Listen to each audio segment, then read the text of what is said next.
ગુજરાતમાં જ્યાં જૈનો હિન્દુઓ વિશાળ સંખ્યામાં રહી રહ્યા છે ત્યાં જ બરાબર ગાયનું ગળું કાપીને મૂકવાનો પ્રયાસ, એક રીતે કોઈક સંપ્રદાય, ખબર નહીં કઈ રીતે આ દુષ્ટ કાર્ય કરવામાં આવ્યું, કોઈ પરંપરાને, કોઈ વર્ગને ભડકાવવા માટેનું આ કૃત્ય કરવામાં આવ્યું છે તે ખરેખર કોઈ પણ રીતે સહન થાય એવું નથી. વહેલી તકે આના કડકમાં કડક પગલાં લેવામાં આવે.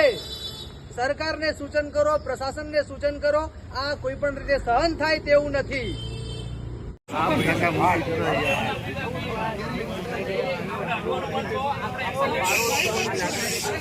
ચાલો